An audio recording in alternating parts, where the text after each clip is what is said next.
ಶ್ರೀ ಗಣಪತಿ ಶಾರದಾ ಗುರುಭ್ಯೋ ನಮಃ. ಗುರುಬ್ರಹ್ಮ ಗುರುರ್ವಿಷ್ಣು ಗುರುದೇವೋ ಮಹೇಶ್ವರ ಗುರು ಸಾಕ್ಷಾತ್ ಪರಬ್ರಹ್ಮ ತಸ್ಮೈ ಶ್ರೀ ಗುರವೇ ನಮಃ. ಶ್ರೋತೃಗಳಿಗೆ ಶ್ರೀ ಸಚ್ಚಿದಾನಂದೇಂದ್ರ ಸರಸ್ವತಿ ಸ್ವಾಮಿಗಳವರು ನೀಡಿರುವ ಭಗವದ್ಗೀತೆ ಕುರಿತಾದ ಉಪನ್ಯಾಸ ಮಾಲಿಕೆಯಲ್ಲಿ ಪರಮ ಪುರುಷನು ಎಂಬ 124ನೆಯ ಉಪನ್ಯಾಸಕ್ಕೆ ಸ್ವಾಗತ. ಹಿಂದಿನ ಉಪನ್ಯಾಸದಲ್ಲಿ ಸಾಂಖ್ಯರ ದೃಷ್ಟಿಯಿಂದ ಪ್ರಕೃತಿಯನ್ನು ವಿಚಾರ ಮಾಡಲಾಗಿದೆ. ವೇದಾಂತಿಗಳು ಸಾಂಖ್ಯರ ಪ್ರಕ್ರಿಯೆಯನ್ನು ಉಪಯೋಗಿಸಿಕೊಂಡೇ ಆತ್ಮ ಅನಾತ್ಮ ವಿವೇಕವನ್ನು ಮಾಡುತ್ತಾರೆ. ಅನಾತ್ಮವನ್ನೆಲ್ಲ ಪ್ರಕೃತಿಯೆಂದು, ಆತ್ಮನನ್ನು ಪುರುಷನೆಂದು ಕರೆಯುವ ವಾಡಿಕೆಯು ಸಾಂಖ್ಯರಂತೆ ವೇದಾಂತಿಗಳಲ್ಲಿಯೂ ಇರುತ್ತದೆ.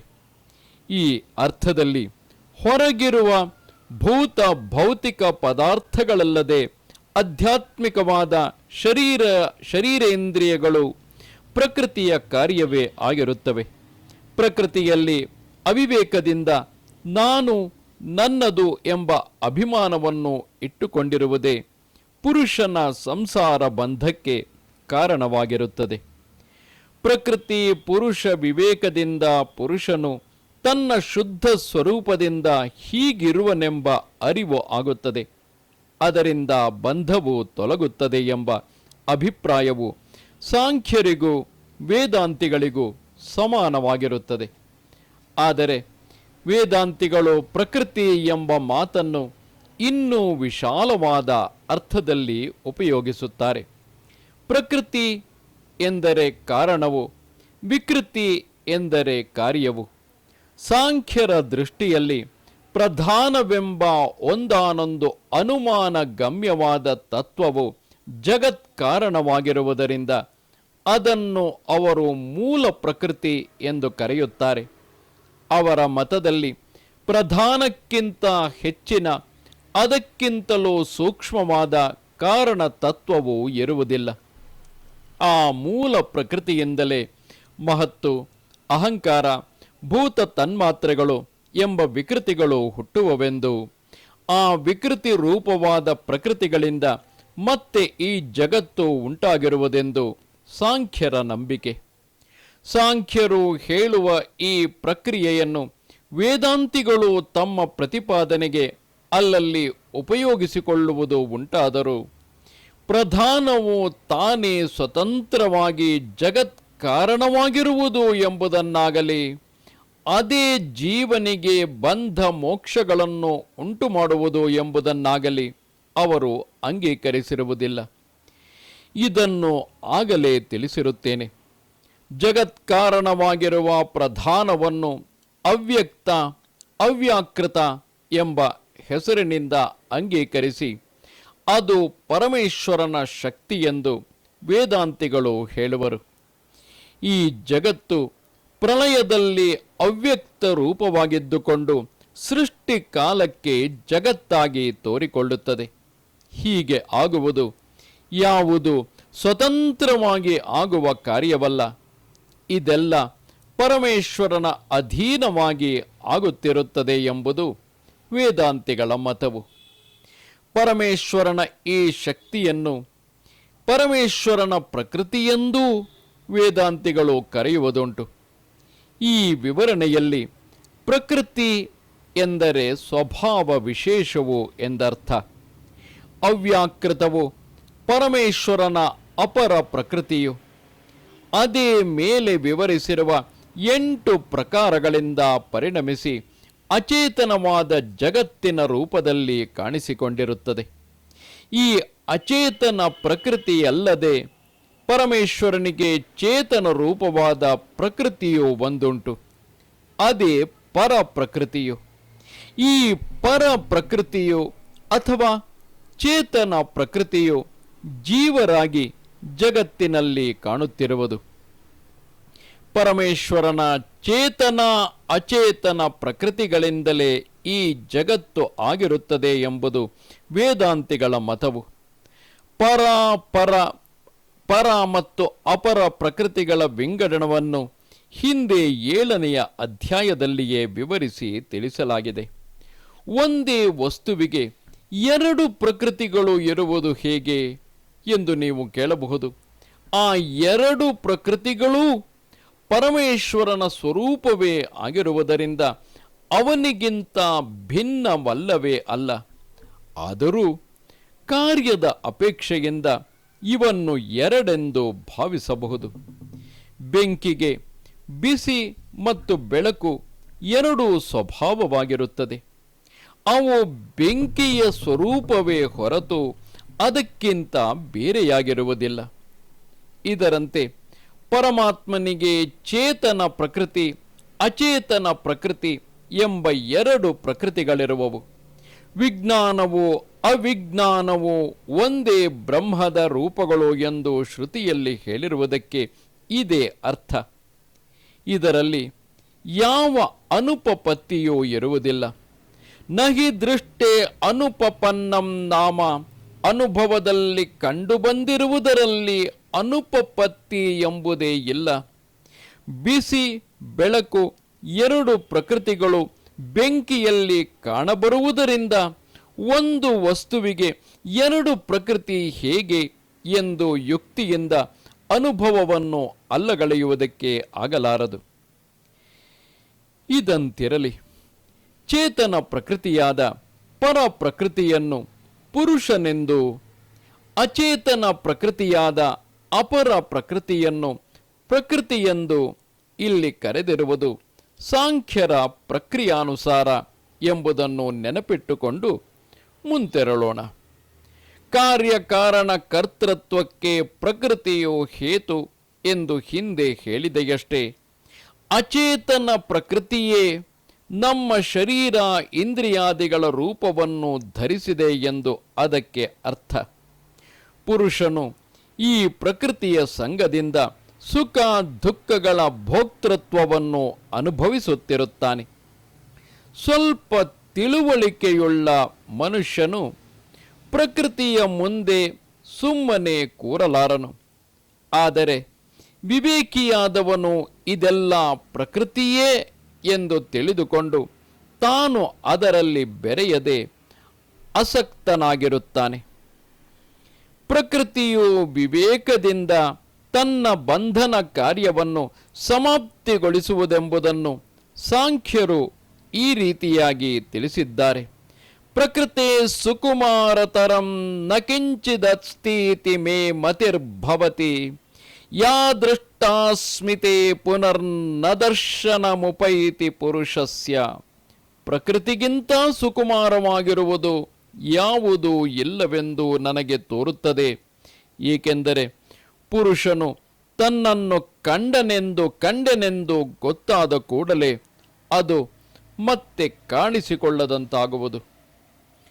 ಇದಿಷ್ಟನ್ನು ವೇದಾಂತಿಗಳು ತೆಗೆದುಕೊಂಡಿರುತ್ತಾರೆ. ಆದರೆ ಅವರು ಇದಕ್ಕಿಂತ ಒಂದು ಹೆಜ್ಜೆ ಮುಂದೆ ಹೋಗಿರುತ್ತಾರೆ.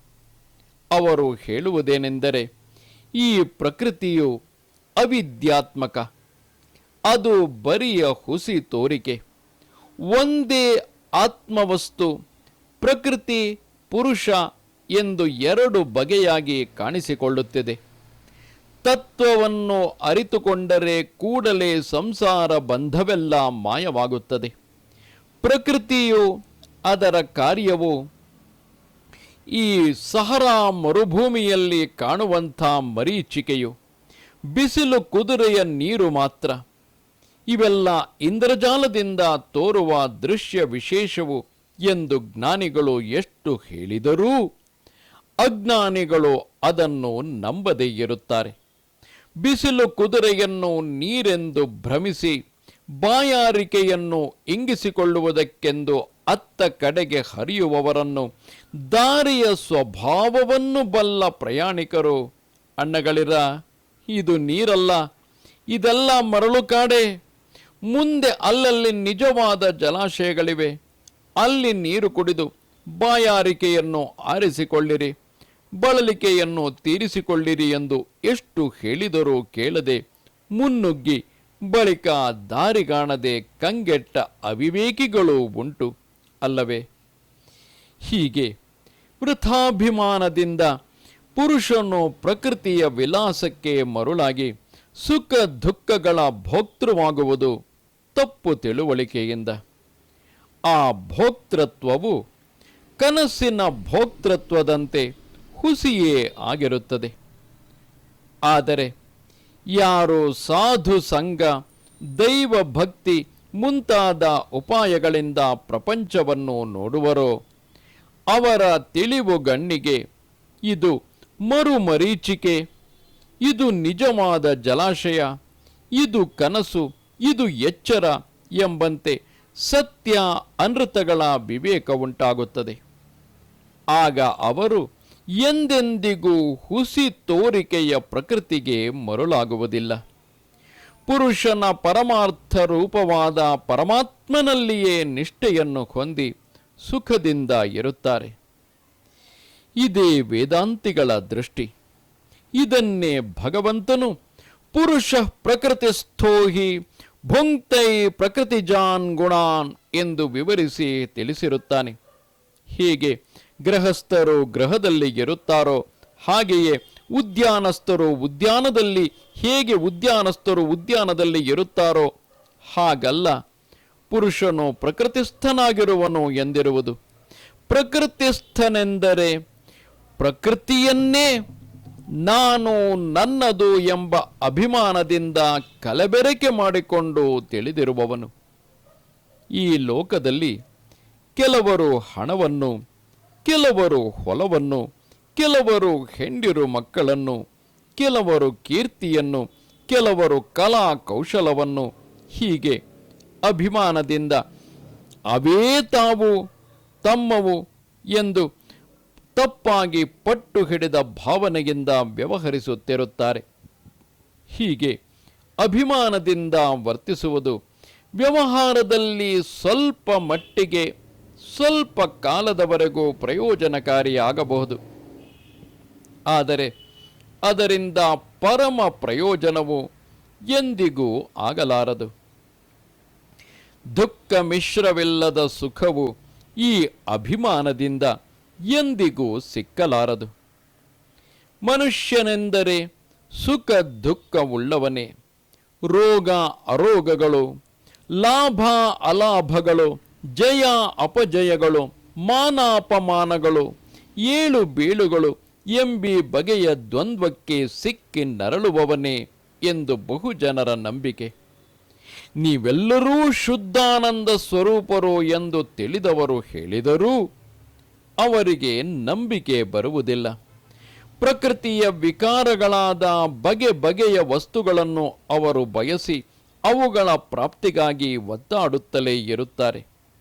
ಆ ವಸ್ತುಗಳು ಸಿಕ್ಕಿದರೆ ಅವುಗಳ ಭೋಗವಾದ ಬಳಿಕವೂ ಅದರ ವಾಸನೆಯು ಮನಸ್ಸಿನಲ್ಲಿ ಉಳಿದುಕೊಂಡೇ ಇರುತ್ತದೆ. ಆಗಾಗ್ಗೆ ಬಂದು ಹೋಗುವ ನೆಂಟರು ಅವರ ಕೆಲವು ಪದಾರ್ಥಗಳನ್ನು ನಮ್ಮ ಮನೆಯಲ್ಲಿಟ್ಟಿದ್ದು ಮತ್ತೆ ಮತ್ತೆ ಬರುತ್ತಿರುವಂತೆ ಆ ಭೋಗ್ಯ ವಸ್ತುಗಳು ತಮ್ಮ ಭೋಗದ ವಾಸನೆಯನ್ನು ನಮ್ಮ ಅಂತಃಕರಣದಲ್ಲಿ ಇಟ್ಟೇ ಹೋಗಿರುತ್ತವೆ. ಮತ್ತೆ ಸಮಯ ಬಂದಾಗ ವಾಸನೆಯು ಮೇಲಕ್ಕೇಳುತ್ತದೆ, ಕಾಮಗಳು ಉಂಟಾಗುತ್ತವೆ. ಆದ್ದರಿಂದಲೇ ಶ್ರೀ ಶಂಕರಾಚಾರ್ಯರು ಪ್ರಕೃತಿಸ್ಥತ್ವಾಕ್ಯ ಅವಿದ್ಯಾ ಗುಣೇಶು ಚ ಸಂಗಃ ಕಾಮಃ ಸಂಸಾರಸ್ಯ ಕಾರಣಂ, ಪ್ರಕೃತಿಸ್ಥನಾಗಿರುವುದೆಂಬ ಅವಿದ್ಯೆ ಮತ್ತು ಮೂರು ಗುಣಗಳ ಸಂಘವೆಂಬ ಕಾಮ ಇವೆರಡು ಸಂಸಾರಕ್ಕೆ ಕಾರಣವು ಎಂದು ಈ ಶ್ಲೋಕದ ವಾಕ್ಯಾರ್ಥವನ್ನು ಬರೆದಿರುತ್ತಾರೆ.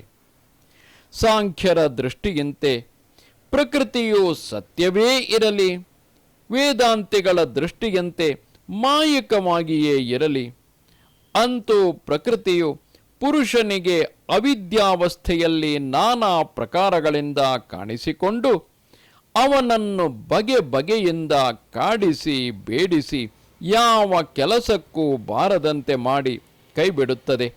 ಇದೇ ಭಗವಂತನು ಪ್ರಕೃತದಲ್ಲಿ ಅನುವಾದ ಮಾಡಿ ಹೇಳಿರುವ ಸಂಸಾರದ ಸ್ವಭಾವವು.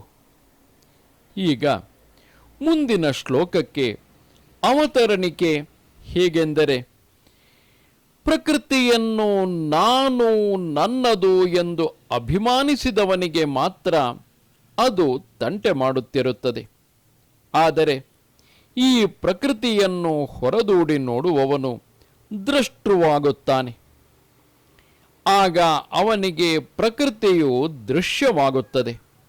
ಎಲ್ಲಿಯವರೆಗೆ ಆತ್ಮನು ದೃಶ್ಯವಾದ ಪ್ರಕೃತಿಯಲ್ಲಿ ತಾದಾತ್ಮ್ಯವನ್ನು ಹೊಂದಿ ಅದೇ ತಾನೆಂದು ತಿಳಿದುಕೊಂಡಿರುತ್ತಾನೋ ಅಲ್ಲಿಯವರೆಗೂ ಅವನು ಭೋಕ್ತೃವೇ. ಆದರೆ ಈ ಭೋಕ್ತೃವು ಗುಣಭೋಕ್ತೃವು. ಅವನು ಪ್ರಕೃತಿಯ ಮನೆಯ ಬಾಗಿಲಲ್ಲಿ ನಿಂತಿರುವ ಭಿಕ್ಷುಕನು. ಆದರೆ ಯಾವಾಗ ಇವನು ಪ್ರಕೃತಿಯನ್ನೆಲ್ಲ ದೃಶ್ಯವಾಗಿ ಮಾಡಿ ಅದರಲ್ಲಿ ಕಾಣುವ ದೃಶ್ಯಗಳನ್ನು ನಾಟಕವನ್ನು ನೋಡಿ ಆನಂದಿಸುವ ಸಭಿಕನಂತೆ ಸರ್ವವನ್ನು ನೋಡುವ ದ್ರಷ್ಟೃವಾಗುತ್ತಾನೋ ಆಗ ಅವನ ಸ್ವರೂಪವು ಈ ಭೋಕ್ತೃ ಸ್ವರೂಪಕ್ಕಿಂತ ಅತ್ಯಂತ ಭಿನ್ನವಾಗಿರುತ್ತದೆ. ಇದನ್ನು ಭಗವಂತನು ವರ್ಣಿಸಿರುವ ಕ್ರಮ ಹೇಗೆಂದರೆ, ಉಪದ್ರಷ್ಟಾನುಮಂತ ಚ ಭರ್ತ ಭೋಕ್ತ ಮಹೇಶ್ವರ ಪರಮಾತ್ಮೇತಿ ಚಾಪ್ಯುಕ್ತೋ ದೇಹೇಸ್ಮಿನ್ ಪುರುಷಃ ಪರಃ. ನಮ್ಮಲ್ಲಿ ಪ್ರತಿಯೊಬ್ಬನಿಗೂ ಭೋಕ್ತೃಂಶ ದೃಷ್ಟಂಶ ಎಂದು ಎರಡು ಭಾಗಗಳಿವೆ. ಇವುಗಳಲ್ಲಿ ಪ್ರಕೃತಿಸ್ಥನಾಗಿ ಗುಣಸಕ್ತನಾಗಿ ಇರುವ ಅಂಶವೇ ಭೋಕ್ತೃವು. ಇದನ್ನು ಆಗಲೇ ವರ್ಣಿಸಿದ್ದಾಗಿರುತ್ತದೆ.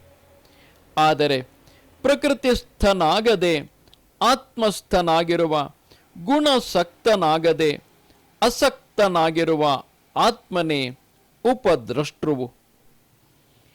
ಯಜ್ಞದಲ್ಲಿ ಯಜಮಾನನೂ ಋತ್ವಿಜರು ತೊಡಗಿರಲು ಯಜ್ಞ ವಿದ್ಯೆಯಲ್ಲಿ ನಿಪುಣನಾಗಿರುವ ಒಬ್ಬನು ಹತ್ತಿರವೇ ಇದ್ದು ಯಜಮಾನನ ಮತ್ತು ಋತ್ವಿಜರ ಕರ್ಮದಲ್ಲಿರುವ ಗುಣದೋಷಗಳನ್ನು ನೋಡುತ್ತಿರುತ್ತಾನೆ. ಅವನಿಗೆ ಉಪದ್ರಷ್ಟೃವೆಂದು ಹೆಸರು. ನಮ್ಮಲ್ಲಿರುವ ದ್ರಷ್ಟೃವಾದ ಆತ್ಮನು ಹೀಗೆಯೇ. ಗುಣಭೋಕ್ತೃವಾದ ಯಜಮಾನನೂ ಆ ಯಜಮಾನನಿಗೆ ಸಹಾಯಕರಾಗಿರುವ ಕರಣಗಳೆಂಬ ಋತ್ವಿಜರು ತೊಡಗಿರುವ ವ್ಯವಹಾರದಲ್ಲಿರುವ ಗುಣದೋಷಗಳನ್ನು ನೋಡುತ್ತಾ ಆ ಗುಣದೋಷಗಳು ಸ್ವಲ್ಪವೂ ತನಗೆ ಅಂಟದೆ ಇರುವ ಸಾಕ್ಷಿ ರೂಪವೇ ನಮ್ಮ ನಿಜವಾದ ಆತ್ಮನು.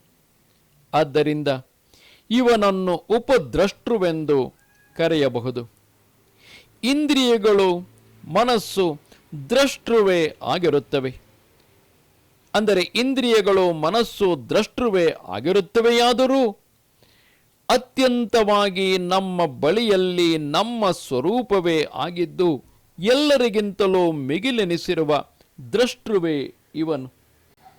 ಈ ಆತ್ಮನು ಕಾರ್ಯಕರಣಗಳಲ್ಲಿ ತೊಡಗಿರುವ ಯಾವ ಕ್ರಿಯೆಯಲ್ಲಿಯೂ ತಾನು ತೊಡಗದೇ ಇದ್ದರೂ ಅವುಗಳು ಮಾಡುವ ಕ್ರಿಯೆಗಳು ಇವನ ಸನ್ನಿಧಿಯಲ್ಲಿಯೇ ನಡೆಯುವುದರಿಂದ ಅದಕ್ಕೆ ಅನುಗುಣವಾಗಿರುವಂತೆ ತೋರುತ್ತಿರುತ್ತಾನೆ. ಆದ್ದರಿಂದ ಇವನು ಅನುಮಂತೃ. ಇದಲ್ಲದೆ ಇವನು ಈ ಕಾರ್ಯಕಾರಣ ಸಮೂಹಕ್ಕೆ ಭರ್ತೃವು. ಕಾರ್ಯಕಾರಣ ರೂಪವಾಗಿರುವ ಈ ಸಂಘಾತವು ಒಟ್ಟುಗೂಡಿ ಆತ್ಮನಿಗಾಗಿ ಕೆಲಸ ಮಾಡುತ್ತಿರುವವಷ್ಟೇ. ಅವುಗಳು ಚೈತನ್ಯಾಭಾಸದಿಂದ ಒಡಗೂಡಿ ತಮ್ಮ ತಮ್ಮ ಸ್ವರೂಪ ಸ್ಥಿತಿ ಪ್ರವೃತ್ತಿಗಳನ್ನು ಹೊಂದಿರುವುದು ಈ ಆತ್ಮನಿಂದಲೇ ಆಗಿರುವುದರಿಂದ ಇವನು ಅವಕ್ಕೆ ಭರ್ತನೆನಿಸುತ್ತಾನೆ. ಭರ್ತೃವಾದವನು ಹೇಗೆ ತನ್ನನ್ನು ಉಪಜೀವಿಸಿಕೊಂಡಿರುವ ಹೆಂಡಿರು ಮಕ್ಕಳು ಆಳು ಕಾಳು ಮುಂತಾದವುಗಳೆಲ್ಲವನ್ನೂ ಭರಣ ಮಾಡುತ್ತಿರುವನೋ ಅದರಂತೆ ಆತ್ಮನು ಶರೀರೇಂದ್ರಿಯ ಮನೋಬುದ್ಧಿಗಳನ್ನು ಭರಣ ಮಾಡುತ್ತಿರುತ್ತಾನೆ. ಇವನು ಭೋಕ್ತೃವು, ಜೀವನೂ ಭೋಕ್ತೃವೇ. ಆದರೆ ಅವನು ಅಲ್ಪ ಭೋಕ್ತೃ. ಈ ಪರಮಾತ್ಮನು ಮಹಾಭೋಕ್ತೃ.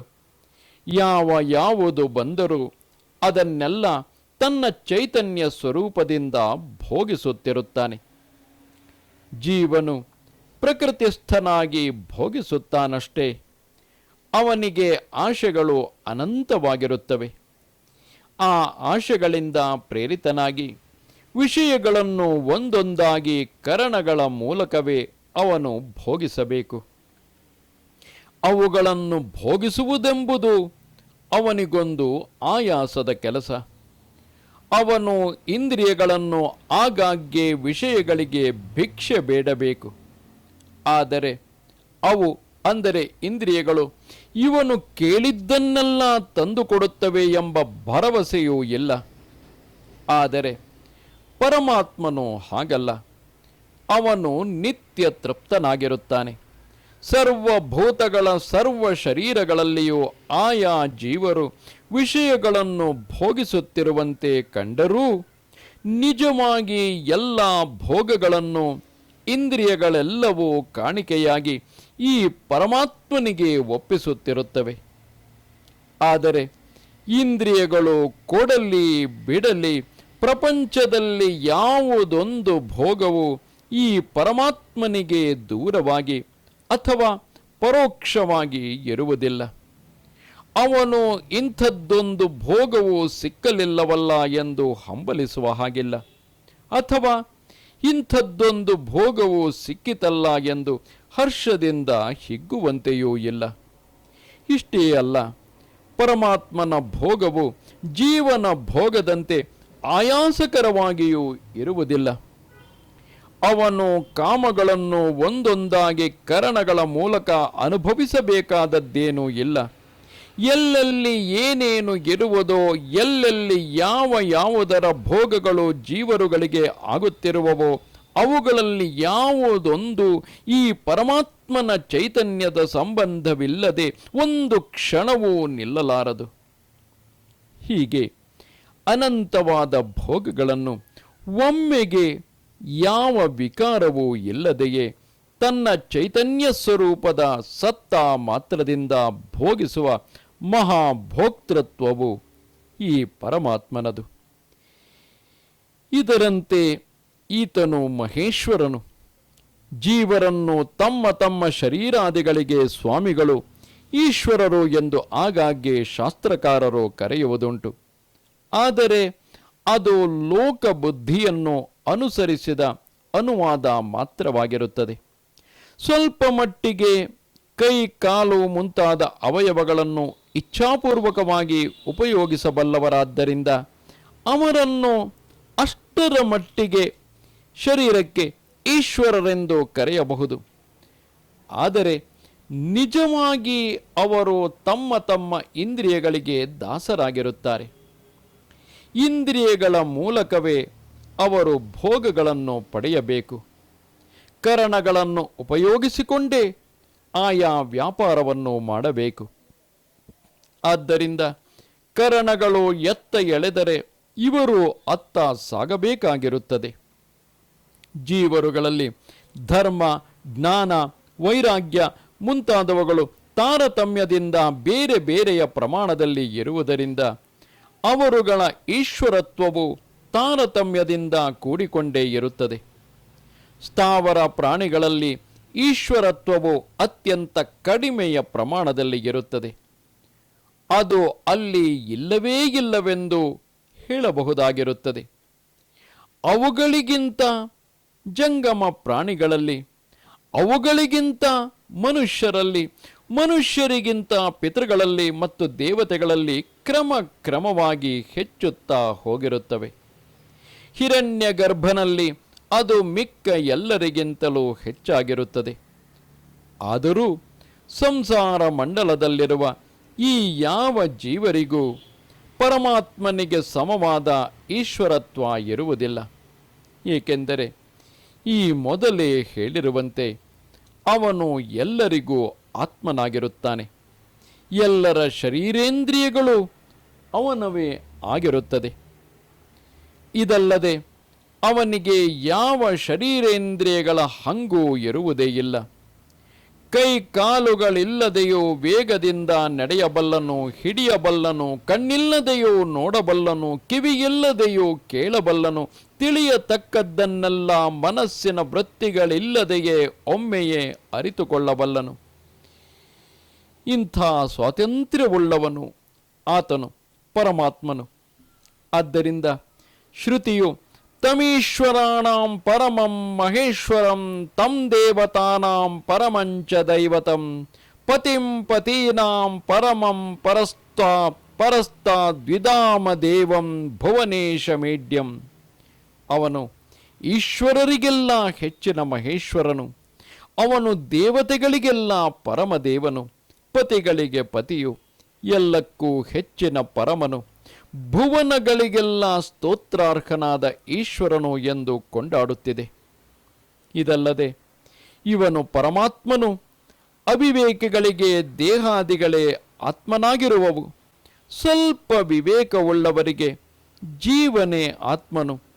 ಆದರೆ ಜೀವನು ಏಕೋನ ವಿಂಶತಿ ಮುಖನು, ಜ್ಞಾನೇಂದ್ರಿಯಗಳು, ಕರ್ಮೇಂದ್ರಿಯಗಳು, ಪಂಚಪ್ರಾಣಗಳು, ಅಂತಃಕರಣ ಚತುಷ್ಟಯ ಎಂಬ 19 ಮುಖದವನಾಗಿರುವವನು. 19 ಗಂಟೆಗಳ ಸರವನ್ನು ಹಾಕಿಕೊಂಡಿರುವ ಎತ್ತಿನಂತೆ ಈ 19 ಕರಣಗಳು ಇಲ್ಲದೆ ಆ ಜೀವನು ಒಂದಿಷ್ಟು ಅಲುಗಾಡಲಾರದವನು. ಜೀವ ಪ್ರಾಣ ಧಾರಣೆ ಎಂಬ ಧಾತುವಿನಿಂದ ಹುಟ್ಟಿರುವ ಜೀವ ಎಂಬ ಹೆಸರೇ ಜೀವನ ಸ್ವರೂಪವನ್ನು ತಿಳಿಸುತ್ತದೆ. ಪ್ರಾಣಗಳನ್ನು ಧರಿಸದವನು ಜೀವನಲ್ಲ. ಜೀವನೆಂದರೆ ಇಂದ್ರಿಯಗಳ ಮೂಲಕವಾಗಿ ಬಾಹ್ಯ ಜಗತ್ತಿನ ವ್ಯವಹಾರವನ್ನು ಮಾಡುವವನು. ಶರೀರವನ್ನು ಧರಿಸಿರುವುದರಿಂದ ಇವನಿಗೆ ಶಾರೀರನೆಂದು ಹೆಸರು ಬಂದಿರುತ್ತದೆ. ಪರಮಾತ್ಮನು ಈ ಜೀವನಿಗೂ ಆತ್ಮನಾಗಿರುತ್ತಾನೆ. ದೇಹಾಧ್ಯಾತ್ಮರು ಆತ್ಮರೆಂತ ಆ ಅವಿದ್ಯೆಯಿಂದ ಕಲ್ಪಿತರಾಗಿರುತ್ತಾರೆ. ಅವರು ನಿಜವಾದ ಆತ್ಮರಲ್ಲ. ಅವರಿಗೆ ಹೋಲಿಸಿದರೆ ಪರಮಾರ್ಥವಾಗಿಯೂ ಆತ್ಮನಾಗಿರುವವನು ಈ ಪರಮಾತ್ಮನು. ಜೀವಾತ್ಮನು ಈ ದೇಹದಲ್ಲಿಯೇ ಇರುತ್ತಾನೆ, ಪರಮಾತ್ಮನು ಈ ದೇಹದಲ್ಲಿಯೇ ಇರುತ್ತಾನೆ. ಆದರೂ ಜೀವಾತ್ಮನು ದೇಹದಲ್ಲಿ ಅಭಿಮಾನಪೂರ್ವಕವಾಗಿರುತ್ತಾನೆ. ದೇಹವನ್ನು ತಾನೆಂದು ಒಂದೊಂದು ಸಲ ತಿಳಿದುಕೊಳ್ಳುತ್ತಾನೆ. ಆದ್ದರಿಂದ ಅವನು ಮನೆಯಲ್ಲಿದ್ದೇನೆ, ಊರಿನಲ್ಲಿದ್ದೇನೆ ಎಂದು ಮುಂತಾಗಿಯೂ ವ್ಯವಹರಿಸುತ್ತಿರುತ್ತಾನೆ. ಆದ್ದರಿಂದ ಅವನು ದೇಹಿಯೂ ಸಶರೀರನು. ಇನ್ನು ಪರಮಾತ್ಮನೋ ಎಂದರೆ ದೇಹದಲ್ಲಿ ಇರುತ್ತಾನೆ, ಆದರೆ ದೇಹಕ್ಕೆ ಅಂಟಿಕೊಂಡಿರುವುದಿಲ್ಲ. ಅವನಿಗೆ ದೇಹದ ಅಳತೆಯ ಕಟ್ಟು ಇರುವುದಿಲ್ಲ. ಆದ್ದರಿಂದ ಅವನು ಅಶರೀರನು. ಶರೀರಕ್ಕೆ ಪುರವೆಂದು ಹೆಸರಿದೆ. ಪುರದಲ್ಲಿ ಇರುವುದರಿಂದ ಪುರವಾದ ಶರೀರವನ್ನು ನಾನು ನನ್ನದು ಎಂದು ಅಭಿಮಾನದಿಂದ ಭಾವಿಸಿಕೊಳ್ಳುತ್ತಿರುವುದರಿಂದ ಜೀವನು ಪುರುಷನು. ಪರಮಾತ್ಮನೋ ಎಂದರೆ ದೇಹದಲ್ಲಿ ಮಾತ್ರವೇ ಅಲ್ಲದೆ ಇಡೀ ಜಗತ್ತಿನಲ್ಲೆಲ್ಲ ವ್ಯಾಪಿಸಿಕೊಂಡಿರುತ್ತಾನೆ. ಆದ್ದರಿಂದ ಪೂರ್ಣನಾಗಿರುವುದರಿಂದ ಅವನಿಗೆ ಪುರುಷನೆಂದು ಹೆಸರು. ಜೀವನು ಅಪರ ಪುರುಷನು, ಪರಮಾತ್ಮನು ಪರಮ ಪುರುಷನು. ಇದುವರೆಗೆ ವರ್ಣಿಸಿರುವ ಅಭಿಪ್ರಾಯವನ್ನೇ ದ್ವಾಸುಪರ್ಣ ಎಂಬ ಅಥರ್ವಣ ಶ್ರುತಿಯು 2 ಹಕ್ಕಿಗಳ ರೂಪಕದಿಂದ ತಿಳಿಸಿರುತ್ತದೆ. ಒಂದೇ ಮರವನ್ನು ಆಶ್ರಯಿಸಿಕೊಂಡು 2 ಹಕ್ಕಿಗಳಿರುವವು. ಅವುಗಳಲ್ಲಿ ಒಂದು ಮರದಲ್ಲಿ ಬಿಡುವ ಹಣ್ಣುಗಳನ್ನು ಸವಿಯುತ್ತಿರುವುದು, ಇನ್ನೊಂದು ತಿನ್ನದೆ ಸುಮ್ಮನೆ ನೋಡುತ್ತಿರುವುದು ಎಂದು ಆ ಶ್ರುತಿ ವಾಕ್ಯಗಳು ಹೇಳುತ್ತಿವೆ. ಈ ಶರೀರವೆಂಬ ಮರದಲ್ಲಿ ತಾನಿದ್ದುಕೊಂಡಿರುವ ಪ್ರಕೃತಿಸ್ಥನಾದ ಪುರುಷನೇ, ಜೀವಾತ್ಮನೇ ಸುಖ ದುಃಖಗಳೆಂಬ ಕರ್ಮ ಫಲರೂಪವಾದ ಹಣ್ಣನ್ನು ಸವಿಯುತ್ತಿರುವವನು. ಆದರೆ ಪರಮಾತ್ಮನು ಈ ಶರೀರದಲ್ಲಿ ಇರುವಂತೆ ತೋರಿದರೂ ನಿಜವಾಗಿ ಅವನಿಗೆ ಈ ಶರೀರದ ಹಂಗಿಲ್ಲ. ಎಲ್ಲ ಊರುಗಳಿಗೂ ಮೂಡಲು ದಿಕ್ಕಿನಲ್ಲಿ ತೋರುವ ಸೂರ್ಯನಂತೆ ಪರಮಾತ್ಮನು ಪ್ರತಿಯೊಬ್ಬ ಜೀವನ ಶರೀರದಲ್ಲಿಯೂ ಸರ್ವಾಂತರನಾಗಿರುವಂತೆ ಕಾಣಿಸುತ್ತಿರುತ್ತಾನೆ. ಆದರೆ ಅವನಿಗೆ ಶರೀರದ ಕರ್ಮ ಫಲಗಳ ಅಂಟು ಒಂದಿಷ್ಟೂ ಇರುವುದಿಲ್ಲ. ಆ ಪರಮಾತ್ಮನೇ ಜೀವರುಗಳ ಪರಮಾರ್ಥ ಸ್ವರೂಪವು. ಪ್ರಕೃತಿ ವಿವೇಕವನ್ನು ಮಾಡಿಕೊಂಡಿರುವ ಪ್ರತಿಯೊಬ್ಬನು ತನ್ನ ತನ್ನ ಸ್ವರೂಪವೇ ಈ ಪರಮಾತ್ಮನೆಂಬುದನ್ನು ಕಂಡುಕೊಳ್ಳುವುದಕ್ಕೆ ಬರುತ್ತದೆ. ಶರೀರದಲ್ಲಿ ಸ್ವಾಭಿಮಾನರಾಗಿ ಇಂದ್ರಿಯಗಳಿಗೆ ಅಡಿಯಾಳಾಗಿರುವ ಜೀವರೂಪರಾದ ಪುರುಷರಾಗಿರುವುದು ನಮ್ಮ ವಶದಲ್ಲಿದೆ. ಪ್ರಕೃತಿ ಪುರುಷ ವಿವೇಕವನ್ನು ಮಾಡಿಕೊಂಡು ನಮ್ಮ ಪರಮಾರ್ಥ ಸ್ವರೂಪದಲ್ಲಿ ನಿಂತು ಎಲ್ಲವನ್ನೂ ಆಳುವ ಮಹೇಶ್ವರನೆನಿಸಿಕೊಂಡು ಪರಮಾತ್ಮ ನಿಷ್ಠರಾಗಿರುವುದು ನಮ್ಮ ವಶದಲ್ಲಿದೆ. ಆದ್ದರಿಂದ ದಾಸನಾಗಿರುವೆಯೋ ಈಶನಾಗಿರುವೆಯೋ ಯೋಚಿಸಿ ನೋಡು ಎಂದು ಇಲ್ಲಿ ಭಗವಂತನು ಉಪದೇಶಿಸಿರುತ್ತಾನೆ. ನಮಸ್ತೆ ಶಾರದೆ ದೇವಿ ಕಾಶ್ಮೀರ ಪುರವಾಸಿನಿ ತ್ವಾಮಹಂ ಪ್ರಾರ್ಥಗೆ ನಿತ್ಯಂ ವಿದ್ಯಾದಾನಂಚ ದೇಹಿಮೆ. ನಮಸ್ಕಾರ.